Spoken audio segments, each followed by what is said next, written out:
नमस्कार साथियों, मैं अरविंद कुमार आप सभी का स्वागत करता हूं आपके अपने YouTube चैनल एजुकेशन नुक पर। साथियों, हम भूगोल की क्विक रिवीजन सीरीज कर रहे हैं जिसमें मैं आपको भूगोल के 500 प्रीवियस ईयर क्वेश्चन कराने वाला हूं।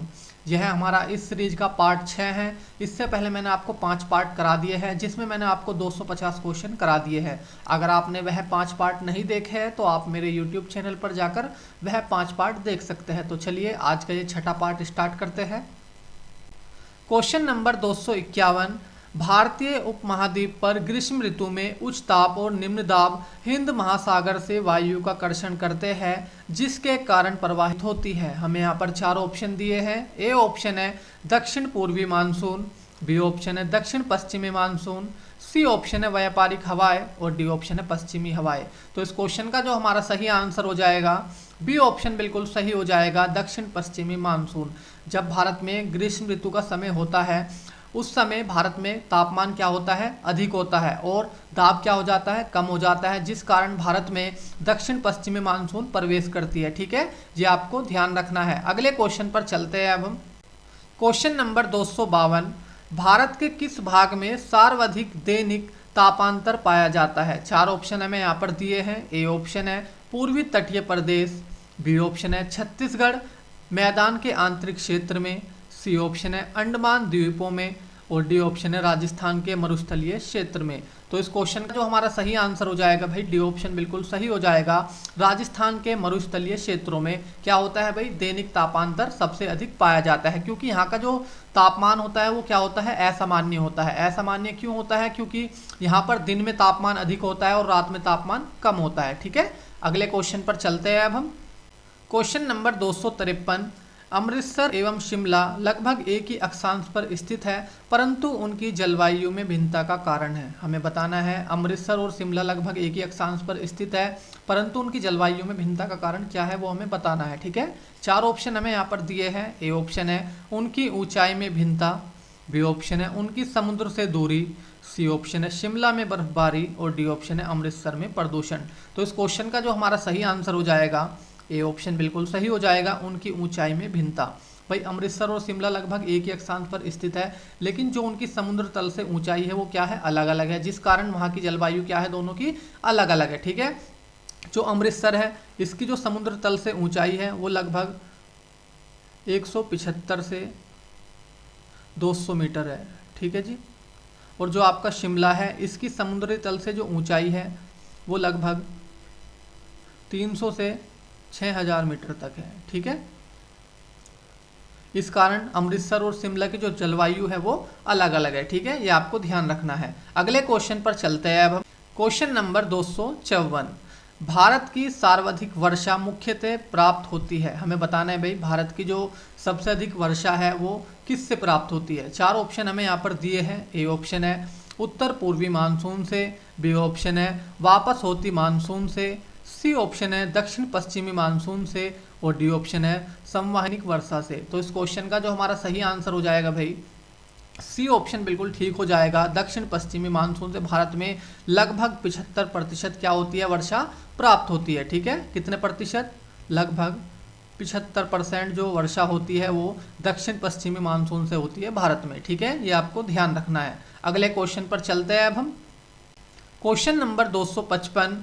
उत्तर पूर्वी मानसून से सबसे अधिक वर्षा प्राप्त करने वाला राज्य कौन सा है? हमें बताना है भाई उत्तर पूर्वी मानसून से सबसे अधिक वर्षा प्राप्त करने वाला राज्य कौन सा है। 4 ऑप्शन हमें यहाँ पर दिए हैं। ए ऑप्शन है असम, बी ऑप्शन है पश्चिम बंगाल, सी ऑप्शन है तमिलनाडु और डी ऑप्शन है ओडिशा। तो भाई उत्तर पूर्वी मानसून से जो सबसे अधिक वर्षा प्राप्त करता है वो है आपका तमिलनाडु। तो इस क्वेश्चन का जो हमारा सही आंसर हो जाएगा सी ऑप्शन बिल्कुल सही हो जाएगा, तमिलनाडु। अगले क्वेश्चन पर चलते हैं अब हम। Question number 256। नीचे दिए गए भारतीय नगरों में सामान्य वर्षा का सही अवरोही क्रम कौन सा है? अवरोही क्रम क्या होता है भाई, घटता हुआ क्रम। ठीक है, 4 ऑप्शन हमें यहाँ पर दिए हैं। ए ऑप्शन है कोच्चि, कोलकाता, दिल्ली, पटना, बी ऑप्शन है कोलकाता, कोच्चि, पटना, दिल्ली, सी ऑप्शन है कोच्चि, कोलकाता, पटना, दिल्ली। और डी ऑप्शन है कोलकाता, कोच्चि, दिल्ली, पटना। तो इस क्वेश्चन का जो हमारा सही आंसर हो जाएगा सी ऑप्शन बिल्कुल सही हो जाएगा, कोच्चि, कोलकाता, पटना, दिल्ली। जो इनमें से सबसे ज़्यादा वर्षा होती है वो कोच्चि में होती है, उसके बाद कोच्चि से कम जो वर्षा होती है वो कोलकाता में, कोलकाता से कम वर्षा पटना में, और पटना से कम वर्षा आपकी दिल्ली में। ठीक है, तो इस क्वेश्चन का जो हमारा सही आंसर होगा भाई सी ऑप्शन बिल्कुल सही होगा। अगले क्वेश्चन पर चलते हैं अब हम।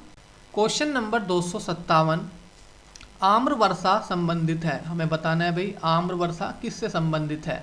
4 ऑप्शन हमें यहाँ पर दिए हैं। ए ऑप्शन है आमों की बौछार, बी ऑप्शन है आम का टपकना, सी ऑप्शन है बिहार एवं बंगाल में मार्च अप्रैल में होने वाली वर्षा, और डी ऑप्शन है आम की फसल। तो भाई जो आम्र वर्षा है वो आम की फसल से संबंधित है। तो इस क्वेश्चन का जो हमारा सही आंसर हो जाएगा डी ऑप्शन बिल्कुल सही हो जाएगा, आम की फसल।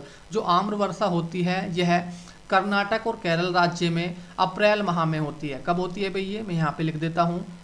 जो आपकी आम्र वर्षा है ये केरल और कर्नाटक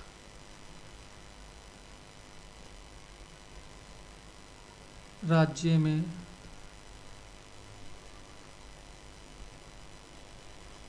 अप्रैल में होती है। ठीक है, जो कि आम की फसल के लिए क्या है महत्वपूर्ण है। ठीक है, ये आपको ध्यान रखना है। अगले क्वेश्चन पर चलते हैं अब हम। क्वेश्चन नंबर 258, भारतवर्ष में सर्वाधिक वर्षा डैश क्षेत्र में होती है। हमें बताना है भाई भारत में सबसे अधिक वर्षा किस क्षेत्र में होती है। 4 ऑप्शन हमें यहाँ पर दिए हैं। ए ऑप्शन है पश्चिमी घाट, हिमालय क्षेत्र तथा मेघालय, बी ऑप्शन है मध्य प्रदेश तथा बिहार, सी ऑप्शन है उत्तर प्रदेश, हरियाणा तथा पंजाब, और डी ऑप्शन है आंध्र प्रदेश तथा विदर्भ। तो इस क्वेश्चन का जो हमारा सही आंसर हो जाएगा भाई ए ऑप्शन बिल्कुल सही हो जाएगा, पश्चिमी घाट, हिमालय क्षेत्र तथा मेघालय में भारत में सबसे अधिक वर्षा होती है। ये आपको ध्यान रखना है। ठीक है, अगले क्वेश्चन पर चलते हैं अब हम। क्वेश्चन नंबर 259, भारत में वर्षा का आधिक्य होते हुए भी यह देश प्यासी धरती समझा जाता है, इसका कारण है। भाई आप सभी को पता है कि भारत में अधिक वर्षा होती है, फिर भी इस देश को प्यासी धरती क्यों समझा जाता है, इसका क्या कारण है वो हमें बताना है। ठीक है जी, 4 ऑप्शन हमें यहाँ पर दिए हैं। ए ऑप्शन है वर्षा के पानी का तेजी से बह जाना, बी ऑप्शन है वर्षा के पानी का शीघ्रता से भाप बनकर उड़ जाना, और सी ऑप्शन है वर्षा का कुछ थोड़े ही महीनों में जोर होना, और डी ऑप्शन है उपयुक्त सभी। तो इस क्वेश्चन का जो हमारा सही आंसर हो जाएगा भाई डी ऑप्शन बिल्कुल सही हो जाएगा, उपयुक्त सभी। ये सभी कारण है कि भारत को प्यासी धरती समझा जाता है। ठीक है, तो इस क्वेश्चन का जो हमारा सही आंसर हो जाएगा डी ऑप्शन बिल्कुल सही हो जाएगा। अगले क्वेश्चन पर चलते हैं अब हम। क्वेश्चन नंबर 260, झारखंड में वर्षा किस मानसून से होती है। हमें बताना है भाई झारखंड राज्य में जो वर्षा होती है वो किस मानसून से होती है। 4 ऑप्शन हमें यहाँ पर दे रखे हैं। ए ऑप्शन है उत्तर पूर्वी मानसून, बी ऑप्शन है दक्षिण पश्चिमी मानसून, सी ऑप्शन है नॉर्थ वेस्टर, और डी ऑप्शन है उपयुक्त में से कोई नहीं। तो इस क्वेश्चन का जो हमारा सही आंसर हो जाएगा भाई बी ऑप्शन बिल्कुल सही हो जाएगा, दक्षिण पश्चिमी मानसून से झारखंड में क्या होती है वर्षा होती है। ठीक है, ये आपको ध्यान रखना है। अगले क्वेश्चन पर चलते हैं अब हम।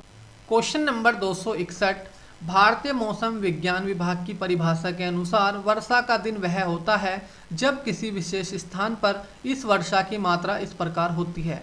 हमें बताना है भाई भारतीय मौसम विज्ञान विभाग की परिभाषा के अनुसार रेनी डे कौन सा होता है, मतलब वर्षा का दिन कौन सा होता है। 4 ऑप्शन हमें यहाँ पर दिए हैं।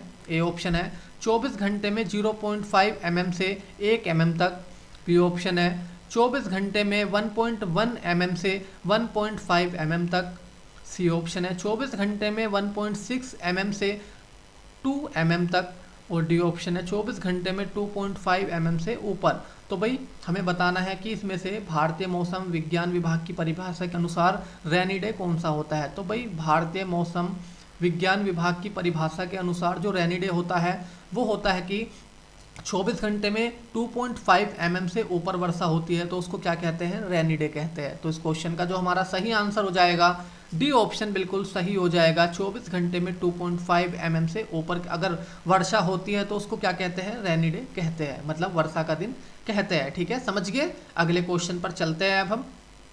क्वेश्चन नंबर 262, चेरापूंजी स्थित है। हमें बताना है भाई चेरापूंजी कहाँ पर स्थित है। 4 ऑप्शन हमें यहाँ पर दिए हैं। ए ऑप्शन है नागा पहाड़ियाँ, बी ऑप्शन है गारो पहाड़ियाँ, सी ऑप्शन है खासी पहाड़ियाँ और डी ऑप्शन है मिकिर पहाड़ियाँ। तो भाई जो चेरापूंजी है वह मेघालय की खासी पहाड़ियों में स्थित है। तो इस क्वेश्चन का जो हमारा सही आंसर हो जाएगा सी ऑप्शन बिल्कुल सही हो जाएगा, खासी पहाड़ियाँ। ठीक है, अगले क्वेश्चन पर चलते हैं अब हम। क्वेश्चन नंबर 263, भारत में शरदकालीन वर्षा के क्षेत्र है। हमें बताना है भाई भारत में शरदकालीन वर्षा के क्षेत्र कौन से हैं। चार ऑप्शन हमें यहाँ पर दिए हैं। ए ऑप्शन है ओडिशा कर्नाटक, बी ऑप्शन है पंजाब तमिलनाडु, सी ऑप्शन है अरुणाचल प्रदेश बिहार और डी ऑप्शन है तमिलनाडु कर्नाटक। तो भाई भारत में जो शरदकालीन वर्षा के क्षेत्र है वो है आपका पंजाब और तमिलनाडु। तो इस क्वेश्चन का जो हमारा सही आंसर हो जाएगा बी ऑप्शन बिल्कुल सही हो जाएगा, पंजाब तमिलनाडु। ठीक है, अगले क्वेश्चन पर चलते हैं। क्वेश्चन नंबर 264, निम्न राज्यों में से किस राज्य में जाड़े के मौसम में बारिश मिलती है। हमें बताना है भाई इन राज्यों में से किस राज्य में जाड़े के मौसम में मतलब विंटर में बारिश देखने को मिलती है। चार ऑप्शन हमें यहाँ पर दिए हैं। ए ऑप्शन है केरल, बी ऑप्शन है तमिलनाडु, सी ऑप्शन है पश्चिम बंगाल और डी ऑप्शन है ओडिशा। तो इस क्वेश्चन का जो हमारा सही आंसर हो जाएगा बी ऑप्शन बिल्कुल सही हो जाएगा, तमिलनाडु। तमिलनाडु राज्य में जो बारिश होती है भाई वो कब होती है, वो आपकी अक्टूबर और नवंबर के महीने में होती है। ठीक है, मैं यहाँ पर लिख देता हूँ, तमिलनाडु राज्य में जो बारिश होती है वो कब होती है, वो होती है आपकी अक्टूबर और नवंबर। ठीक है, और ये जो बारिश होती है आपकी तमिलनाडु और पंजाब में, यहाँ पंजाब भी है। ठीक है,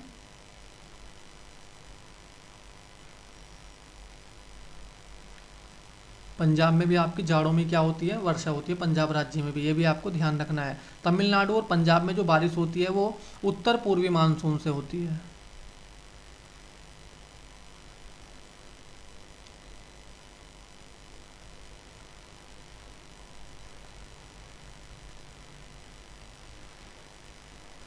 ठीक है, ये भी आपको ध्यान रखना है। ठीक है जी, अगले क्वेश्चन पर चलते हैं अब हम। क्वेश्चन नंबर 265, सन 2004 की सुनामी द्वारा भारत के निम्न तटों में से कौन सर्वाधिक दुष्प्रभावित हुआ था। चार ऑप्शन हमें यहाँ पर दिए हैं।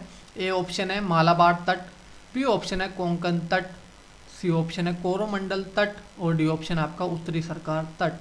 तो इस क्वेश्चन का जो हमारा सही आंसर हो जाएगा सी ऑप्शन बिल्कुल सही हो जाएगा, कोरोमंडल तट। ठीक है, अगले क्वेश्चन पर चलते हैं अब हम। क्वेश्चन नंबर 266, भारतीय मौसम विज्ञान विभाग स्थापित है। हमें बताना है भारतीय मौसम विज्ञान विभाग कहाँ पर स्थापित है। चार ऑप्शन हमें यहाँ पर दिए हैं। ए ऑप्शन है नई दिल्ली में, बी ऑप्शन है नागपुर में, सी ऑप्शन है जोधपुर में और डी ऑप्शन है पुणे में। तो इस क्वेश्चन का जो हमारा सही आंसर हो जाएगा भाई ए ऑप्शन बिल्कुल सही हो जाएगा, नई दिल्ली में। भारतीय मौसम विभाग कहाँ पर स्थापित है, तो नई दिल्ली में स्थापित है। इसको नई दिल्ली में कब स्थापित किया गया था, तो इसको किया गया था 1944 में। कब किया गया था नई दिल्ली में स्थापित इसको, 1944 में। पहले जो इसकी स्थापना हुई थी वो कहाँ पर हुई थी, कोलकाता में हुई थी 1875 में। ठीक है, ये भी आपको ध्यान रखना है। अगले क्वेश्चन पर चलते हैं अब हम। क्वेश्चन नंबर 267, बंगाल की खाड़ी के तटवर्ती क्षेत्रों में चक्रवात क्यों अधिक आता है। हमें बताना है भाई बंगाल की खाड़ी के तटवर्ती क्षेत्रों में चक्रवात अधिक क्यों आता है, उसका कारण हमें बताना है। चार ऑप्शन हमें यहाँ पर दिए हैं। ए ऑप्शन है बंगाल की खाड़ी में अधिक गर्मी के कारण, बी ऑप्शन है बंगाल की खाड़ी के पानी में रसायन चक्रवातों के बनने में सहायता होती है, सी ऑप्शन है अंडमान और निकोबार की लंबी द्वीप श्रृंखला चक्रवातों के आरंभ होने का कारण बनती है और डी ऑप्शन है आपका शंक्वाकार होने के कारण बंगाल की खाड़ी में बने चक्रवात उत्तर की ओर चलते हैं। तो इस क्वेश्चन का जो हमारा सही आंसर हो जाएगा भाई ए ऑप्शन बिल्कुल सही हो जाएगा। बंगाल की खाड़ी में अधिक गर्मी होने के कारण क्या होता है, वहाँ का दाब कम हो जाता है, जिस कारण बंगाल की खाड़ी में क्या आते हैं, चक्रवात सबसे अधिक आते हैं। ठीक है, ये आपको ध्यान रखना है। तो इस क्वेश्चन का जो हमारा सही आंसर हो जाएगा भाई ए ऑप्शन बिल्कुल सही हो जाएगा। अगले क्वेश्चन पर चलते हैं अब हम। क्वेश्चन नंबर 268, निम्नलिखित राज्यों में किस में सर्वाधिक प्राकृतिक आपदाएं आती है। हमें बताना है भाई इन राज्यों में से किस में सबसे अधिक प्राकृतिक आपदाएं आती है। चार ऑप्शन हमें यहाँ पर दिए हैं। ए ऑप्शन है आंध्र प्रदेश, बी ऑप्शन है ओडिशा, सी ऑप्शन है बिहार और डी ऑप्शन है गुजरात। तो इस क्वेश्चन का जो हमारा सही आंसर हो जाएगा बी ऑप्शन बिल्कुल सही हो जाएगा, ओडिशा। ओडिशा राज्य में सबसे अधिक प्राकृतिक आपदाएं आती है। यहाँ पर चक्रवात भी आता है, बाढ़ भी आती है और सूखा भी पड़ता है। ठीक है, तो जो आपका ओडिशा राज्य है इसमें सबसे अधिक प्राकृतिक आपदाएं आती है। अगले क्वेश्चन पर चलते हैं अब हम। क्वेश्चन नंबर 269, भारत को कितने भूकंपीय जोखिम आंचलों में विभाजित किया गया है? तो भाई भारत को हमें बताना है कि कितने भूकंपीय जोखिम आंचलों में विभाजित किया गया है। 4 ऑप्शन हमें यहाँ पर दिए हैं। ए ऑप्शन है 5, बी ऑप्शन है 6, सी ऑप्शन है 4 और डी ऑप्शन है 7। तो इस क्वेश्चन का जो हमारा सही आंसर हो जाएगा सी ऑप्शन बिल्कुल सही हो जाएगा 4। भारत को 4 भूकंपीय क्षेत्रों में क्या किया गया है? विभाजित किया गया है। ठीक है, अगले क्वेश्चन पर चलते हैं अब हम। क्वेश्चन नंबर 270, भारत का सबसे अधिक बाढ़ग्रस्त राज्य है। हमें बताना है भारत का सबसे अधिक बाढ़ग्रस्त राज्य कौन सा है। 4 ऑप्शन हमें यहाँ पर दिए हैं। ए ऑप्शन है असम, बी ऑप्शन है आंध्र प्रदेश, सी ऑप्शन है बिहार और डी ऑप्शन है उत्तर प्रदेश। तो इस क्वेश्चन का जो हमारा सही आंसर हो जाएगा सी ऑप्शन बिल्कुल सही हो जाएगा, बिहार। बिहार जो राज्य है यह भारत का सबसे अधिक बाढ़ग्रस्त राज्य है। बिहार में जो बाढ़ आती है वो सबसे अधिक कौन सी नदी से आती है? तो वो आती है कोसी नदी से। किससे आती है? कोसी नदी से, जिसे बिहार का शोक भी कहा जाता है।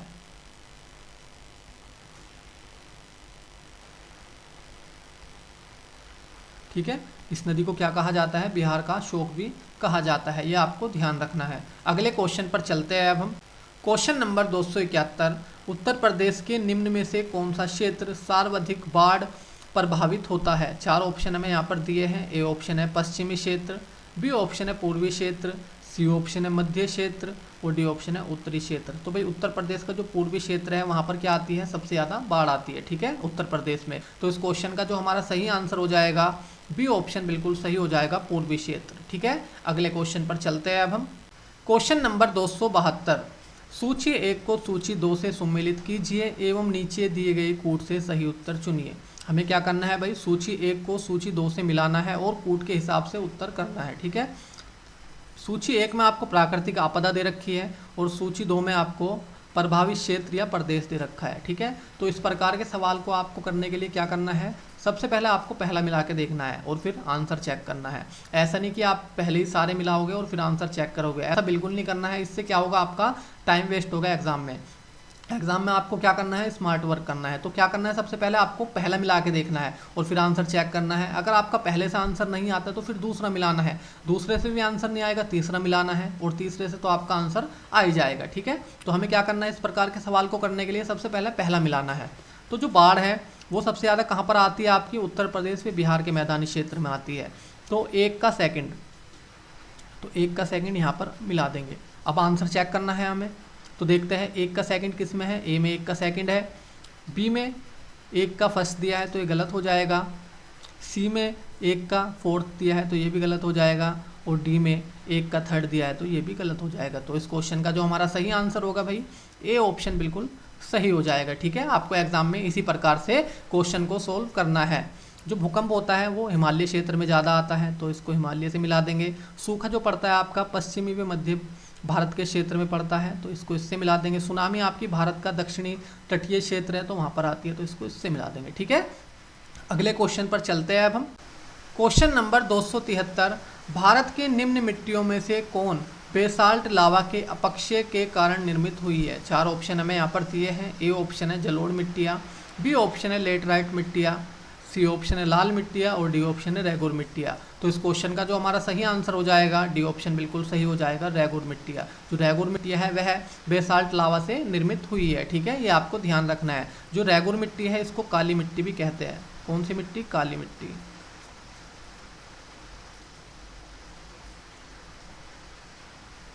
ठीक है, ये भी आपको ध्यान रखना है। जो आपकी रेगुर मिट्टी है ये आपकी कपास की खेती के लिए सबसे अच्छी होती है। किसकी? कपास। ठीक है जी, जो आपकी रेगुर मिट्टी है ये कहाँ पर पाई जाती है सबसे ज़्यादा? ये महाराष्ट्र में पाई जाती है,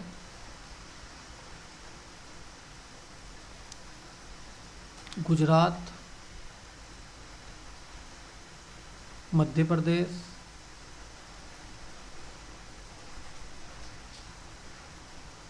ठीक है, कर्नाटक और आंध्र प्रदेश।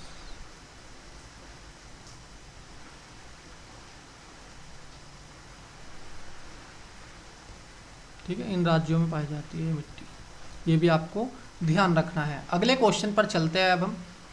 क्वेश्चन नंबर 274, रैगुर किसका नाम है? हमें बताना है भाई रैगुर किसका नाम है। चार ऑप्शन हमें यहाँ पर दिए हैं। ए ऑप्शन है लाल मिट्टी, बी ऑप्शन है जलोढ़ मिट्टी, सी ऑप्शन है काली मिट्टी और डी ऑप्शन है लेटराइट मिट्टी। तो मैंने आपको बताया था भाई रैगुर किसको कहते हैं? काली मिट्टी को कहते हैं। तो इस क्वेश्चन का जो हमारा सही आंसर हो जाएगा सी ऑप्शन बिल्कुल सही हो जाएगा, काली मिट्टी। अगले क्वेश्चन पर चलते हैं अब हम।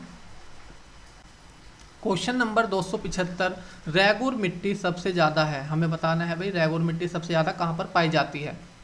चार ऑप्शन हमें यहाँ पर दिए हैं। ए ऑप्शन है महाराष्ट्र में, बी ऑप्शन है तमिलनाडु में, सी ऑप्शन है आंध्र प्रदेश में और डी ऑप्शन है झारखंड में। तो हमें बताना है भाई जो रैगुर मिट्टी है मतलब काली मिट्टी है वो सबसे ज़्यादा कहाँ पर पाई जाती है? तो वो पाई जाती है आपकी महाराष्ट्र राज्य में। तो इस क्वेश्चन का जो हमारा सही आंसर हो जाएगा ए ऑप्शन बिल्कुल सही हो जाएगा, महाराष्ट्र में। अगले क्वेश्चन पर चलते हैं अब हम।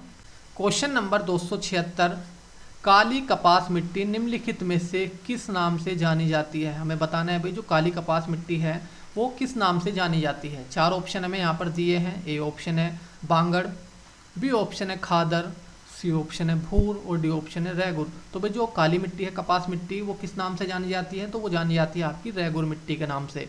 तो इस क्वेश्चन का जो हमारा सही आंसर हो जाएगा डी ऑप्शन बिल्कुल सही हो जाएगा। अगले क्वेश्चन पर चलते हैं। क्वेश्चन नंबर 277, देश की निम्नलिखित मिट्टियों में से किसे स्वतः कृषि मिट्टी कहा जाता है? हमें बताना है भाई निम्नलिखित मिट्टियों में से किस मिट्टी को स्वतः कृषि मिट्टी या स्वतः जुताई वाली मिट्टी कहा जाता है। चार ऑप्शन हमें यहाँ पर दिए हैं। ए ऑप्शन है जलोढ़ मिट्टी, बी ऑप्शन है लेटराइट मिट्टी, सी ऑप्शन है कपास की काली मिट्टी और डी ऑप्शन है मरुस्थलीय मिट्टी। तो इस क्वेश्चन का जो हमारा सही आंसर हो जाएगा सी ऑप्शन बिल्कुल सही हो जाएगा। कपास की काली मिट्टी को स्वतः कृषि मिट्टी या स्वतः जुताई वाली मिट्टी कहा जाता है। क्यों कहा जाता है इसको स्वतः जुताई वाली मिट्टी? क्योंकि जब ये मिट्टी सूख जाती है तो इसके अंदर दरारें पड़ जाती है, गहरी गहरी दरारें पड़ जाती है, जिस कारण ये मिट्टी दूर से कैसी दिखती है? जुती हुई मिट्टी दिखाई देती है। इसी कारण इसको स्वतः जुताई वाली मिट्टी भी कहा जाता है। ठीक है, अगले क्वेश्चन पर चलते हैं अब हम। क्वेश्चन नंबर 278, लावा मिट्टियाँ पाई जाती है। हमें बताना है भाई लावा मिट्टियाँ कहाँ पर पाई जाती है। चार ऑप्शन हमें यहाँ पर दिए हैं। ए ऑप्शन है छत्तीसगढ़ मैदान में, बी ऑप्शन है सरयू पार मैदान में, सी ऑप्शन है मालवा पठार में और डी ऑप्शन है शिलांग पठार में। तो भाई जो लावा मिट्टियाँ है वो कहाँ पर पाई जाती है? वो मालवा पठार में पाई जाती है। तो इस क्वेश्चन का जो हमारा सही आंसर हो जाएगा सी ऑप्शन बिल्कुल सही हो जाएगा, मालवा पठार में। अगले क्वेश्चन पर चलते हैं अब हम। क्वेश्चन नंबर 279, इस मृदा को सिंचाई की कम आवश्यकता होती है क्योंकि वह नमी रोक कर रखती है, वह कौन सी है? हमें बताना है भाई वह कौन सी मिट्टी है जिसको कम सिंचाई की आवश्यकता होती है और वह अपने अंदर नमी को रोक कर रखती है। चार ऑप्शन हमें यहाँ पर दिए हैं। ए ऑप्शन है लाल, बी ऑप्शन है काली, सी ऑप्शन है लेटराइट और डी ऑप्शन है जलोढ़। तो भाई जो आपकी काली मिट्टी होती है इसको कम सिंचाई की आवश्यकता होती है क्योंकि यह मिट्टी अपने अंदर नमी को रोक कर रखती है। तो इस क्वेश्चन का जो हमारा सही आंसर हो जाएगा बी ऑप्शन बिल्कुल सही हो जाएगा, काली मिट्टी। अगले क्वेश्चन पर चलते हैं अब हम। क्वेश्चन नंबर 280, लेटराइट मिट्टी मिलती है। हमें बताना है भाई लेटराइट मिट्टी कहाँ पर मिलती है। चार ऑप्शन हमें यहाँ पर दिए हैं। ए ऑप्शन है उत्तर प्रदेश में, बी ऑप्शन है हिमाचल प्रदेश में, सी ऑप्शन है पंजाब में और डी ऑप्शन है महाराष्ट्र में। तो भाई जो लेटराइट मिट्टी है ये सबसे ज़्यादा कहाँ पर पाई जाती है? तो ये पाई जाती है सबसे अधिक केरल में। कहाँ पाई जाती है? केरल में।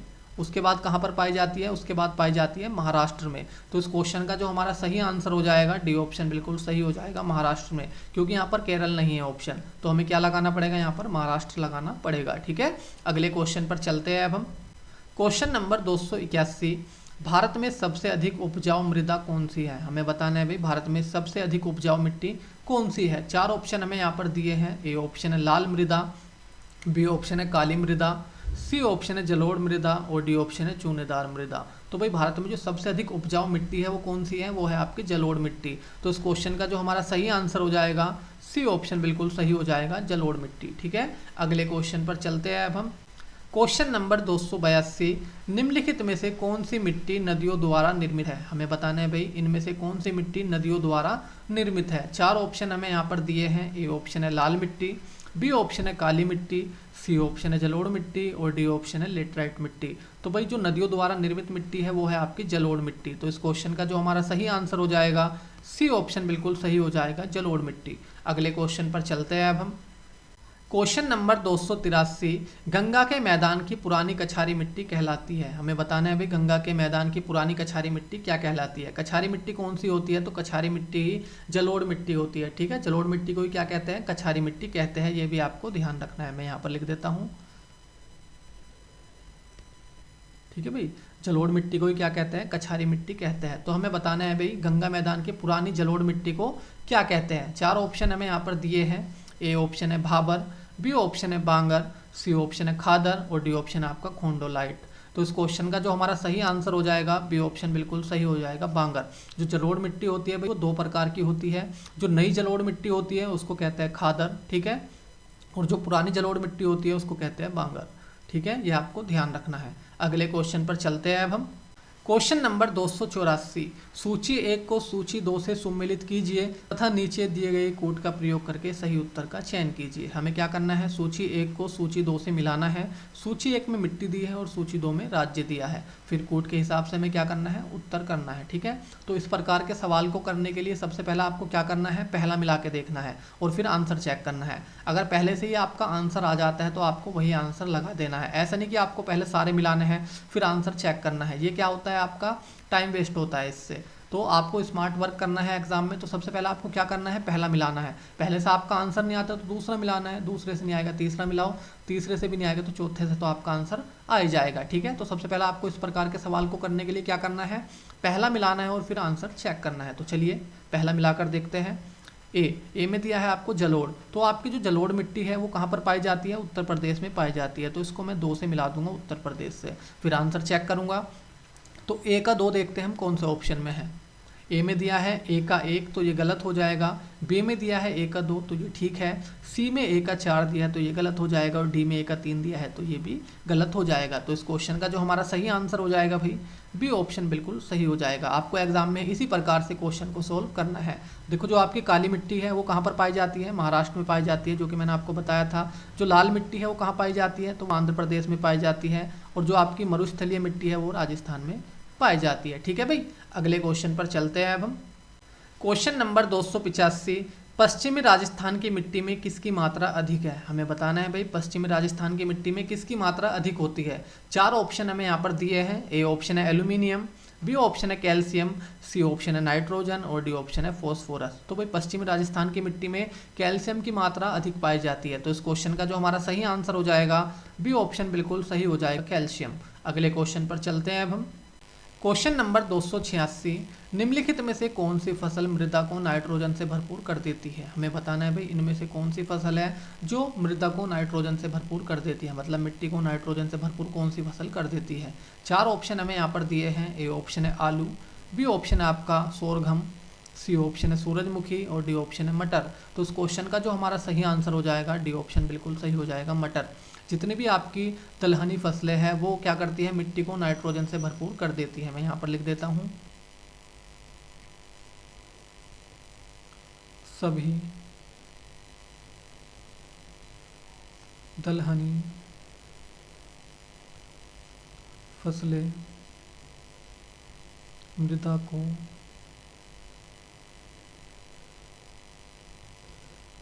नाइट्रोजन से भरपूर कर देती है। ठीक है, ये आपको ध्यान रखना है। अगले क्वेश्चन पर चलते हैं अब हम। क्वेश्चन नंबर 287, भूमि की उर्वरता बढ़ाने के लिए निम्न में से कौन सी फसल उगाई जाती है। हमें बताना है भाई भूमि की उर्वरता बढ़ाने के लिए इनमें से कौन सी फसल उगाई जाती है। 4 ऑप्शन हमें यहाँ पर दिए हैं। ए ऑप्शन है गेहूँ, बी ऑप्शन है चावल, सी ऑप्शन है उड़द और डी ऑप्शन है गन्ना। तो इस क्वेश्चन का जो हमारा सही आंसर हो जाएगा सी ऑप्शन बिल्कुल सही हो जाएगा, उड़द। उड़द की फसल भूमि की उर्वरता बढ़ाने के लिए उगाई जाती है। ठीक है, जो आपकी उड़द की फसल होती है इसको हरी खाद के रूप में भी प्रयोग किया जाता है। ठीक है, ये भी आपको ध्यान रखना है। अगले क्वेश्चन पर चलते हैं अब हम। क्वेश्चन नंबर 288, पौधों को सबसे अधिक पानी किस मिट्टी में मिलता है। हमें बताना है भाई पौधों को सबसे अधिक पानी किस मिट्टी में मिलता है। 4 ऑप्शन हमें यहाँ पर दिए हैं। ए ऑप्शन है चिकनी मिट्टी, बी ऑप्शन है 500 मिट्टी, सी ऑप्शन है बलुई मिट्टी और डी ऑप्शन है लोम मिट्टी। तो भाई पौधों को सबसे अधिक पानी किस मिट्टी में मिलता है, तो वो मिलता है चिकनी मिट्टी में। तो इस क्वेश्चन का जो हमारा सही आंसर हो जाएगा ए ऑप्शन सही हो जाएगा, चिकनी मिट्टी, क्योंकि चिकनी मिट्टी में पानी को स्टोर करने की क्षमता क्या होती है, अधिक होती है। ठीक है, ये आपको ध्यान रखना है। अगले क्वेश्चन पर चलते हैं अब हम। क्वेश्चन नंबर 289, सामान्य फसलें उगाने के लिए उर्वर भूमि का पीएच मान कितना होने की संभावना है। हमें बताना है भाई सामान्य फसलें उगाने के लिए उर्वर भूमि का पीएच मान कितना होने की संभावना है। चार ऑप्शन हमें यहाँ पर दिए हैं। ए ऑप्शन है 3, बी ऑप्शन है 4, सी ऑप्शन है 6 से 7 और डी ऑप्शन है आपका 9 से 10। तो भाई सामान्य फसलें उगाने के लिए उर्वर भूमि का जो पीएच मान होना चाहिए वो 6 से 7 के बीच होना चाहिए। तो इस क्वेश्चन का जो हमारा सही आंसर हो जाएगा सी ऑप्शन बिल्कुल सही हो जाएगा, 6 से 7। ठीक है, अगले क्वेश्चन पर चलते हैं अब हम। क्वेश्चन नंबर 290, मिट्टी में खारापन एवं क्षारीयता की समस्या का समाधान है। हमें बताना है भाई मिट्टी में खारापन एवं क्षारीयता की समस्या का समाधान क्या है। चार ऑप्शन हमें यहाँ पर दिए हैं। ए ऑप्शन है शुष्क कृषि विधि, बी ऑप्शन है खेतों में जिप्सम का उपयोग, सी ऑप्शन है वृक्षारोपण और डी ऑप्शन आपका समोच्च रेखाओं के अनुसार कृषि। तो इस क्वेश्चन का जो हमारा सही आंसर हो जाएगा भाई बी ऑप्शन बिल्कुल सही हो जाएगा, खेतों में जिप्सम का उपयोग। अगर मिट्टी में खारापन व क्षारीयता की समस्या है तो आपको खेतों में जिप्सम का उपयोग करना पड़ेगा। ठीक है, ये आपको ध्यान रखना है। अगले क्वेश्चन पर चलते हैं अब हम। क्वेश्चन नंबर 291, भारत में सर्वाधिक क्षारीय क्षेत्र पाया जाता है। हमें बताना है भाई भारत में सबसे अधिक क्षारीय क्षेत्र कहाँ पर पाया जाता है। चार ऑप्शन हमें यहाँ पर दिए हैं। ए ऑप्शन है गुजरात राज्य में, बी ऑप्शन है हरियाणा राज्य में, सी ऑप्शन है पंजाब राज्य में और डी ऑप्शन है उत्तर प्रदेश राज्य में। तो भाई भारत में सबसे अधिक क्षारीय क्षेत्र जो पाया जाता है वो कहाँ पाया जाता है, उत्तर प्रदेश राज्य में पाया जाता है। तो इस क्वेश्चन का जो हमारा सही आंसर हो जाएगा डी ऑप्शन बिल्कुल सही हो जाएगा, उत्तर प्रदेश राज्य में। अगले क्वेश्चन पर चलते हैं अब हम।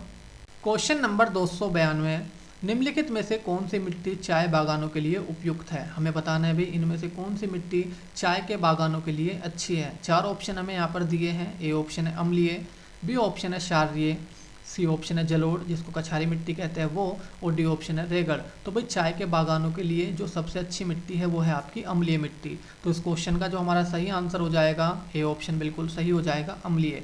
अगले क्वेश्चन पर चलते हैं अब हम। क्वेश्चन नंबर 293, मृदा अपरदन रोका जा सकता है। हमें बताना है भाई मृदा अपरदन कैसे रोका जा सकता है। चार ऑप्शन हमें यहाँ पर दिए हैं। ए ऑप्शन है अति चराई द्वारा, बी ऑप्शन है वनस्पति के उन्मूलन द्वारा, सी ऑप्शन है वन रोपण द्वारा और डी ऑप्शन है पक्षी संख्या में वृद्धि करके। तो भाई मृदा अपरदन को कैसे रोका जा सकता है, तो वो रोका जा सकता है वन रोपण के द्वारा। तो इस क्वेश्चन का जो हमारा सही आंसर हो जाएगा सी ऑप्शन बिल्कुल सही हो जाएगा, वन रोपण द्वारा। अगले क्वेश्चन पर चलते हैं अब हम।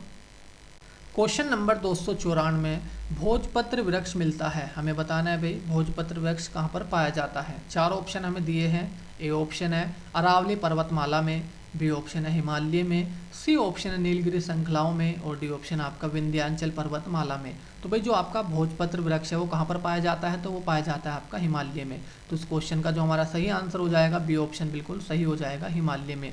जो आपका भोजपत्र वृक्ष है ये आपका हिमालय में पाया जाता है, जिसकी जो छाल होती है वो कागज़ की तरह सफ़ेद होती है, जिसका प्रयोग प्राचीन काल से ही लिखने के लिए किया जाता है। ये आपको ध्यान रखना है। ठीक है, अगले क्वेश्चन पर चलते हैं अब हम। क्वेश्चन नंबर 295, कत्था बनाने हेतु किस पेड़ की लकड़ी का प्रयोग होता है। हमें बताना है भाई कत्था बनाने के लिए किस पेड़ की लकड़ी का प्रयोग होता है। चार ऑप्शन हमें यहाँ पर दिए हैं। ए ऑप्शन है साल, बी ऑप्शन है खेर, सी ऑप्शन है बबूल और डी ऑप्शन है साजा। तो भाई कत्था बनाने के लिए खेर वृक्ष की छाल का प्रयोग होता है। तो इस क्वेश्चन का जो हमारा सही आंसर हो जाएगा बी ऑप्शन बिल्कुल सही हो जाएगा, खेर। ठीक है भाई, जो कत्था बनाने के लिए प्रसिद्ध जनजाति है वो है आपकी खेरवाड़ जनजाति। कौन सी है, खेरवाड़ जनजाति। ठीक है, ये भी आपको ध्यान रखना है। अगले क्वेश्चन पर चलते हैं अब हम।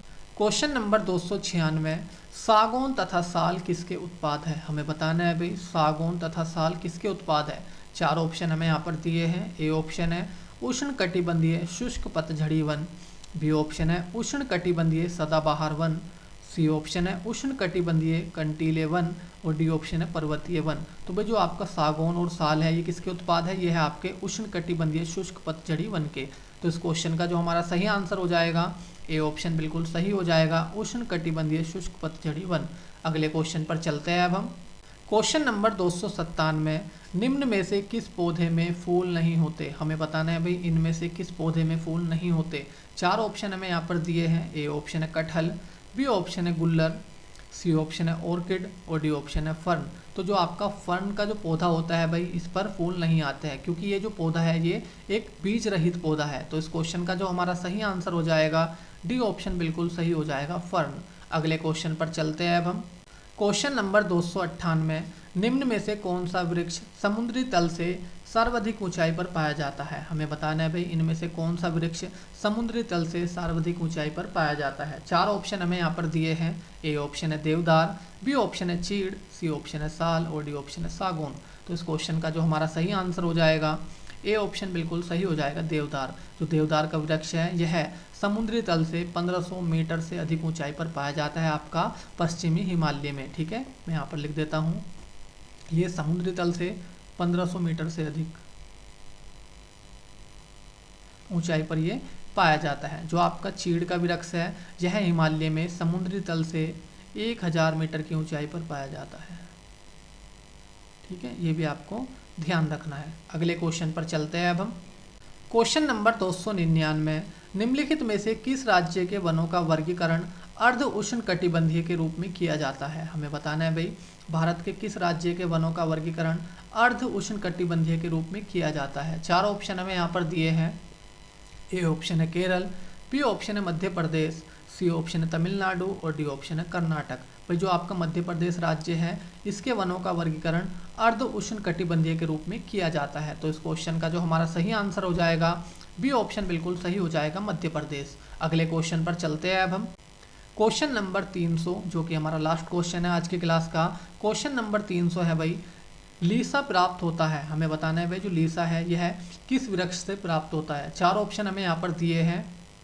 ए ऑप्शन है चीड़ के वृक्ष से, बी ऑप्शन है देवदार के वृक्ष से, सी ऑप्शन है बुरांस के वृक्ष से और डी ऑप्शन आपका शीशम के वृक्ष से। तो भाई जो आपका लीसा है ये एक प्रकार का लाल टाइप होता है जो कि किस पेड़ से प्राप्त होता है, आपका चीड़ के वृक्ष से प्राप्त होता है। तो इस क्वेश्चन का जो हमारा सही आंसर हो जाएगा ए ऑप्शन बिल्कुल सही हो जाएगा, चीड़ के वृक्ष से। जो लीसा है इसका जो प्रयोग किया जाता है वो तारपीन के तेल को बनाने में किया जाता है, पेंट बनाने में किया जाता है, साबुन बनाने में किया जाता है। ठीक है, तो मैं उम्मीद करता हूँ कि आपको ये 50 क्वेश्चन अच्छे से समझ में आए होंगे और मेरी वीडियो अच्छी लगी होगी। अगर आपको ये 50 के 50 क्वेश्चन अच्छे से समझ में आए हैं और मेरी वीडियो अच्छी लगी है तो आप मेरी वीडियो को लाइक कर सकते हैं और हमारे चैनल को सब्सक्राइब कर सकते हैं, जिससे कि आपको नई वीडियो का नोटिफिकेशन तुरंत मिल सके। तो आज के लिए इतना ही है, मिलते हैं अगली क्लास में। धन्यवाद।